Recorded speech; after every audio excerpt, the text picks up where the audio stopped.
Welcome to this explainer. I'm so thrilled you're joining me today because we are unpacking something genuinely mind-bending. We're looking at this bizarre yet absolutely brilliant fusion of worlds that you would literally never expect to collide. I'm talking high-stakes cybersecurity, vibrant Latin dance rhythms, and a really harrowing true crime survival story all mashed together. We're going to explore a completely new musical genre that essentially functions as a forensic audio report. Let's get right into it. Think about this for a second. How do you turn a wrongful prison sentence into a danceable Latin anthem? It sounds like an impossible riddle, right? But that is exactly what we're exploring today. We're going on a journey into a genre that was born directly from a digital underworld nightmare. It was created by a guy who basically decided that instead of saying silent, he was going to weaponize his trauma and broadcast it straight to the dance floor. Okay, let's dive into this. Here is our roadmap so you know exactly where we're headed. 1. What is Cyber-Cumbia? 2. The anatomy of the sound. 3. The hacker behind it. 4. 8 gigabytes of nothing. And 5. Radical transparency through music.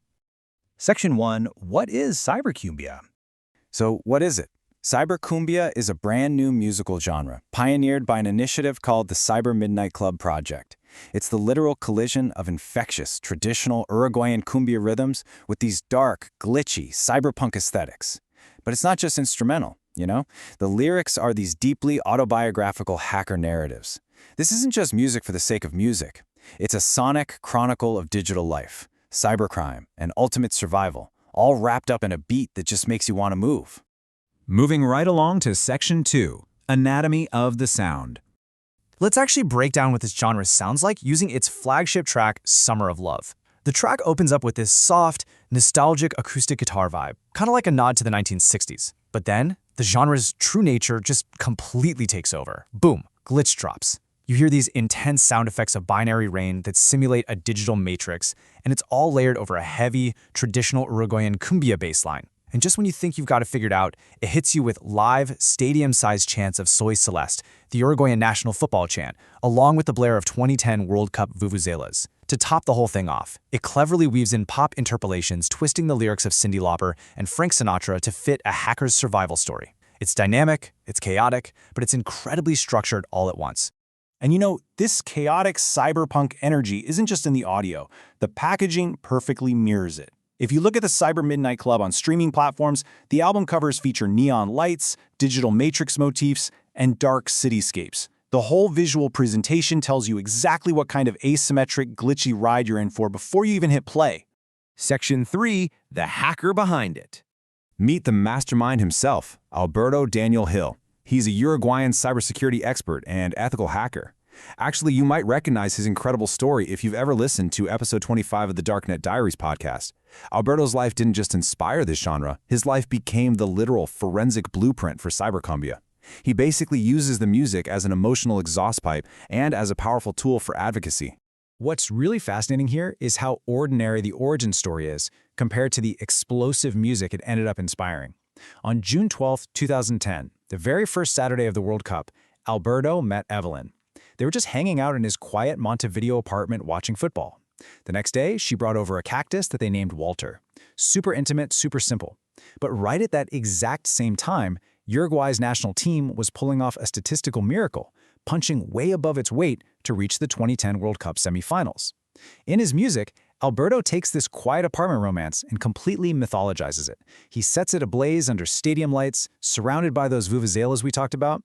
He merges his personal love story with the historic passion of his entire nation, and it becomes the emotional engine of Cyber-Cumbia. Section 4. 8 gigabytes of nothing. Imagine shattered round glasses with green binary code reflecting the cold, hard steel of prison bars. This visual captures Alberto's nightmare perfectly. See, despite being an ethical hacker, someone who actually warned companies about their vulnerabilities, Alberto became the very first hacker ever imprisoned in Uruguay. He was wrongfully convicted. It was a complete, top-to-bottom institutional failure that stripped him of his freedom, his reputation, and his voice. And what was the supposed evidence that cost him his life as he knew it? 8 gigabytes. Or, as he famously refers to it in his tracks, 8 gigas de nada, 8 gigabytes of nothing. It was this fabricated, completely absurd amount of empty data that was somehow used as a weapon against him. This massive injustice is the core wound that Cyber-Cumbia is actively trying to heal and expose. This perfectly bridges his tech background and his art, bringing us to Alberto's personal philosophy. He views his wrongful imprisonment as encrypted data. It's locked away, it's heavy, it's incredibly difficult to process. His solution? Music as the antivirus. Cyber-Cumbia is literally his forensic tool to decrypt his pain. He uses it to process his trauma and share his absolute truth with the world in a format that simply cannot be silenced. Which leads us to Section 5, Radical Transparency Through Music. Alberto uses his platforms, his detailed forensic intelligence reports, and his songs to champion what he calls radical transparency. He's fighting tooth and nail against institutional opacity. He's actively pushing back against the systemic protocol of silence that allowed an ethical researcher to get thrown into a concrete cell in the first place. He is literally hacking the justice system's silence through sound. I absolutely love this quote from one of the source reviews analyzing his track.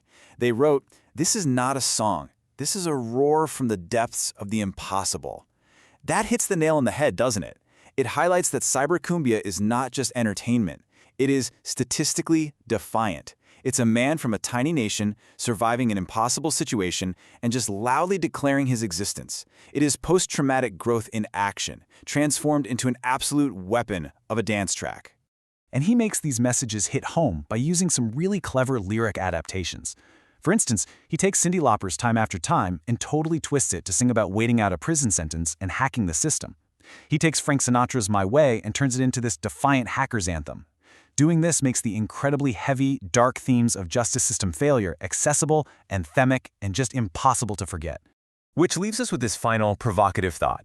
Alberto Daniel took his absolute lowest moment, 8 gigabytes of nothing, and turned it into an entirely new musical genre just to ensure his story was heard. He flat out refused to be erased. So I'll leave you with this. If your life, with all its impossible victories and difficult traumas, was written in binary, what would your radical transparency sound like? Thank you so much for joining me on this explainer today, and keep learning.